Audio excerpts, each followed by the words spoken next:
Et sur cette montagne, il anéantit le voile qui est sur tous les peuples, la couverture qui couvre toutes les nations. Il engloutit la mort pour toujours. Ésaïe 25, 7, 8. Sur cette montagne sillonne le témoignage et pour le triomphe complet du Seigneur sur la mort. Le témoignage d'une vie qui vainc la mort. Cela procède de son absolue seigneurie. C'est une partie de cela. Mais elle se manifestera là où le Seigneur obtiendra le peuple de Sion. Et vous aurez un témoignage de vie inhabituel.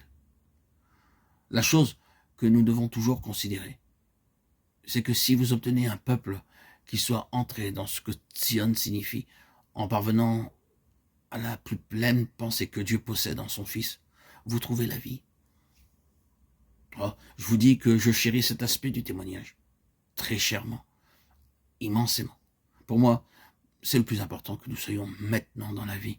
Pas simplement des gens qui ont un enseignement spécifique, une certaine lumière concernant la vérité, mais qui peut-être sont aussi morts que l'on peut l'être.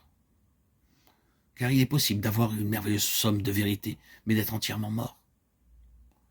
Cependant, que l'enseignement soit ou non compris par les gens qui viennent, notre désir, c'est que la première chose qu'ils rencontrent et enregistrent, ce soit quelle vie il y a ici. Non pas quel enseignement il y a ici, mais quelle vie. Dans une telle atmosphère, vous avez de la croissance, vous vous trouvez vous-même revitalisé. Oui, la mort est engloutie. C'est cela le témoignage. C'est une partie du témoignage pour Israël. Et qui dira que l'Église dans son ensemble n'a pas besoin de connaître d'une manière nouvelle la puissance de sa vie de résurrection. Est-ce que ce n'est pas cela qui est justement nécessaire? C'est réellement ce que beaucoup recherchent. Ils essaient de l'obtenir dans de grands mouvements organisés. Ils ressentent ce besoin de vie pour réagir contre la mort qui a fait son entrée. Cela ne doit pas être pris pour un jugement ou une critique. Mais nous pouvons dire que cette vie ne peut jamais être fabriquée.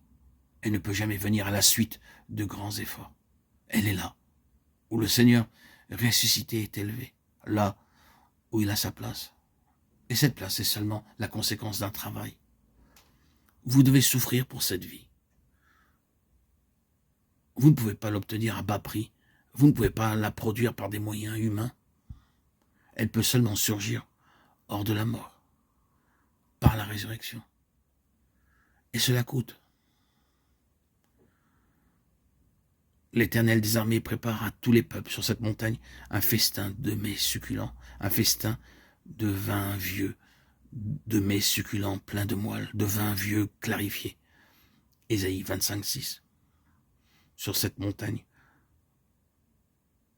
pour un témoignage à Israël.